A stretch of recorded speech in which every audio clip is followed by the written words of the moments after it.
ప్లాట్లు ఇచ్చారు, కనీసం అందరూ చిన్నగా రేట్లు ఉంటారు సార్, దానికి కనీసం బ్యాంక్ లోన్ అవైలబుల్ లేదు.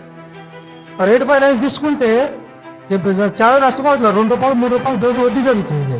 కానీ ఆ ప్లాట్లకి కనీసం గవర్నమెంట్ లోన్స్, అది మరి గవర్నమెంట్ అనౌన్స్మెంట్ చేశారు కానీ అది జరగల, ఆచరణలో రాలేదు.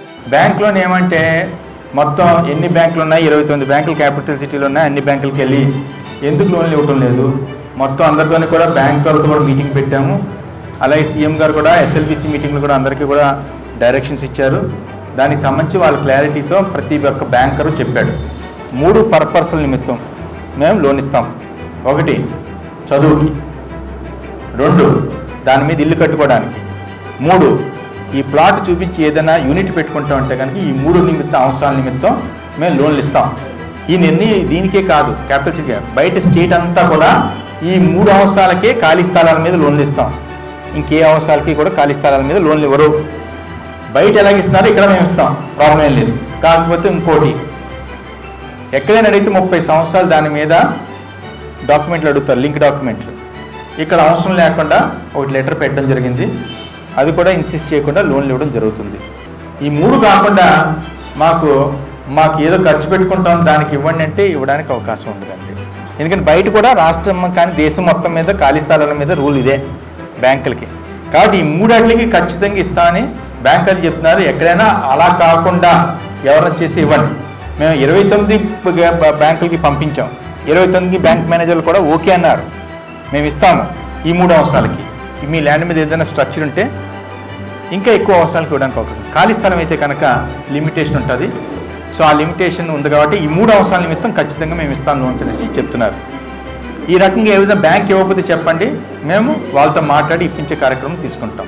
ఓకే, మీ పిల్లలకి ఇక్కడ ఉద్యోగాలు వస్తాయి, మీరు వ్యవసాయం చేసే పని లేకుండా మీ పిల్లలు ఉద్యోగం చేసి డబ్బు సంపాదిస్తారు అనే మాట చెప్పారు. ఇప్పటికి రాజధాని వచ్చి మొదలైస్ అవుతుంది, మా దగ్గర ఒక కంపెనీ కూడా తీసుకురాలేదు. తుళ్ళూరు, నెక్కలు, అనంతవరం నుంచి ఇచ్చాము మేము. దానికి ఇంకా అక్కడ ఏమి ఇన్స్టిట్యూషన్స్ వస్తున్నాయి, డెవలప్మెంట్స్ వస్తున్నాయని అడగడం జరిగింది. అలాగే ఎంప్లాయ్మెంట్ ఆపర్చునిటీస్ వస్తాయన్నారు. ఇన్స్టిట్యూషన్స్ కూడా ఏమేమి వస్తున్నాయి చెప్పడం జరిగింది. ఏమైతే వస్తున్నాయో అయ్యే ఆర్డర్లో చెప్తాను. ఇంకా రాబోయే కూడా నేను చెప్తాను. Saint Mathews public school, courtyard మ్యారియాట్ అంటే 5 స్టార్ హోటల్, సదర్న్ ట్రావెల్స్ వాళ్ళు పెడుతున్నారు. ఇది కాకుండా తుళ్ళూరులోనే ఓం శ్రీ భావన Sai associates, Westin 5 star hotel. ఇది కాకుండా Hyderabad education academy, Glendale academy, ఆ గ్లెండేల్ వాళ్ళు ఇంటర్ స్కూల్ పెట్టడానికి వాళ్ళు ప్రయత్నం చేస్తున్నారు. That is international school. ఇది కాకుండా ఎంప్లాయీస్ స్టేట్ ఇన్సూరెన్స్ కార్పొరేషన్, ఇది ఒక మెడికల్ కాలేజు, అలాగే సూపర్ స్పెషాలిటీ హాస్పిటల్, చాలా బెడెడ్ హాస్పిటల్. ఇది ఈఎస్ఐ అంటే గవర్నమెంట్ ఆఫ్ ఇండియాకి సంబంధించినటువంటి ఇన్స్టిట్యూషన్ అండి. దీనికి సంబంధించి ఫైల్ గవర్నమెంట్ ఆఫ్ ఇండియా ఢిల్లీలో ఉందో అది ఫాలోఅప్ చేస్తున్నాం. వాళ్ళైతే మటు సైట్ అలాట్ చేయడం జరిగింది. కన్స్ట్రక్షన్ స్టార్ట్ చేయడానికి కూడా ఇప్పుడు ఫాలోఅప్ చేస్తున్నాం. వీటిన్నిటికీ కూడా సీఎం గారు ఊరుకుంటలేదు, ల్యాండ్ అలాట్ చేసి వదిలేస్తే ఊరుకునేది లేదు. కన్స్ట్రక్షన్ కూడా టేకప్ చేయడానికి మీరు ఫాలోఅప్ చేయడానికి ప్రతి ఒక్కరి దగ్గర టైం లైన్స్ తీసుకున్నాం. ఇది కాకుండా Nandamuri Basavataraka Ramarao memorial cancer foundation 21 acres ఇచ్చామండి.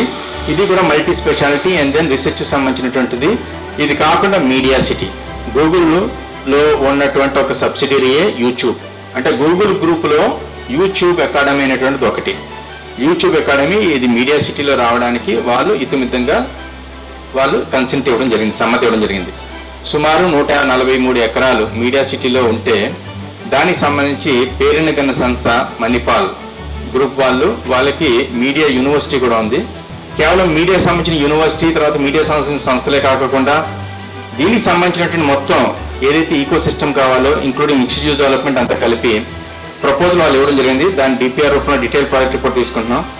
దాన్ని రిక్వెస్ట్ ప్రపోజల్గా పంపించి దాన్ని ఫార్మల్గా ఒక కంపెనీని ఫైనలైజ్ చేయడం జరుగుతుంది. ఎందుకంటే ఇచ్చామంటే మళ్ళా ఊరికి ఇచ్చామనేటువంటి పరిస్థితి ఉంటుంది. అట్లా కానీ ఒక ప్రొసీజర్గా వెళ్ళి ఇచ్చేద్దామని ఉద్దేశం. ఈ ఊరు ఆడపిల్లనండి. ఇక్కడ 3 ఎకరాలు 74 సెంట్లు చాకరీ చేసుకుని పొలం కొనుక్కున్నానండి. ఇప్పుడు 22 సంవత్సరాల నాడు సిఆర్డీకి ఇచ్చినాక పట్టాదారు పాస్ పుస్తకాలు, ఒరిజినల్ స్టాంపులు ఉంటే చాలన్నారు. ఆ రోజు అవి 2 ఉంటాయండి. 20 సంవత్సరాల నాడు రిజిస్ట్రేషన్ స్టాంపులు, పాస్బుక్లు ఇచ్చాను. ఇచ్చినాక 3 ఎకరాల 39కి చెక్ వచ్చిందని ఇచ్చారండి నాకు.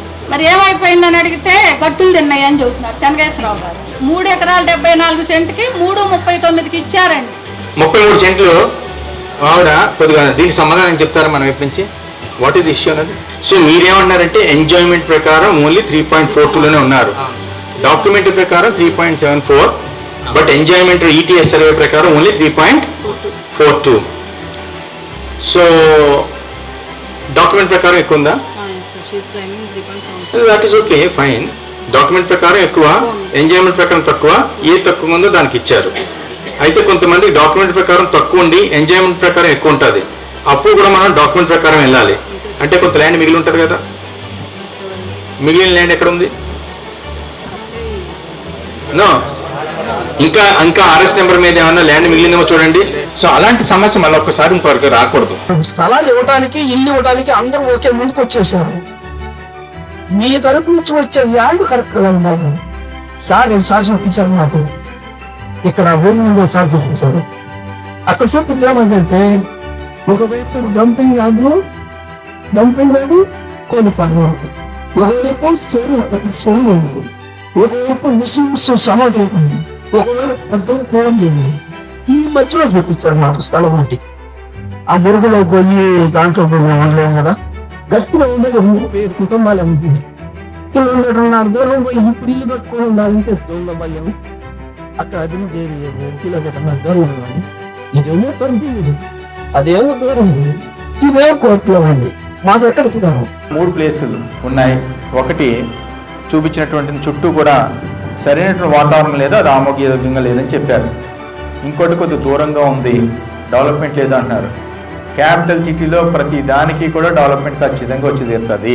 వైడ్ రోడ్స్ అన్నీ అండర్ గ్రౌండే, పైన ఏం కనపడవు, అన్నీ అండర్ గ్రౌండే.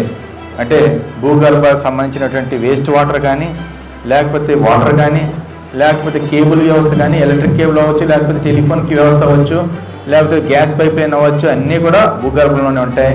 చూడడానికి బ్యూటిఫుల్గా ఉండేటువంటి పరిస్థితి. సో ఎక్కడ ఇచ్చినా సరే దాన్ని పూర్తిగా డెవలప్ చేసి ఇవ్వడం జరుగుతూ ఉంటుంది. ఈరోజు మనం ఏదో అనుకుంటాం, మంచిగా ఉన్న ప్లేస్లు రేపటి రోజు క్యాపిటల్ సిటీలో అంతకన్నా మంచిగా ఎదుగుతాయంటే కన్నా కొన్ని అసలు ఏమీ డెవలప్ లేని ఇప్పుడు బాగా డెవలప్ అయిన పరిస్థితి కూడా కనపడుతూ ఉంటుంది. జరీబ్ అయితే జరీబులోనే ఇవ్వాలి, మెట్ట అయితే మెట్ట. కొన్ని సందర్భంలో మెట్టే జరీబు కన్నా బాగున్న ప్రాంతాలు కూడా లేఅవుట్లో కనపడిన పరిస్థితి కూడా ఉంది. కాబట్టి మీ అందరి యొక్క ఆదుర్త దృష్టిలో పెట్టుకోవడం జరిగింది. మేము కూడా ఒకసారి వర్కౌట్ చేస్తాం. ఎందుకంటే కొన్ని కారణాల వలన, ఒకటి మీరు చూపించిన ఒకటి బాగాలేదు, 2 1 కిలోమీటర్ దూరంలో ఉందన్నారు, 3వది R5లో పడ్డది. 3 ప్రతిబంధకాలుగానే ఉన్నాయి. ఒకసారి దీని మీద కూర్చోబెట్టి ఒక నిర్ణయం తీసుకుందాం. ఏం చేసినా మీకు డెవలప్ చేసి ఇస్తాం, కానీ డెవలప్ చేయకుండా ఇవ్వడం అనేది జరగదనేసి మీ అందరికీ కూడా ప్రత్యేకించి చెప్పడం జరుగుతుంది. 3 ప్లేస్లు అంటున్నారు కాబట్టి 3 ఇష్యూస్ ఉన్నాయంటున్నారు. ఏం చేస్తే బాగుంటుంది మీ అందరితో మరొకసారి కూర్చుని ఆమోదయోగ్యమైనటువంటి నిర్ణయం తీసుకోవడం జరుగుతుందనేసి తెలియపరచుకోవడం జరుగుతుంది.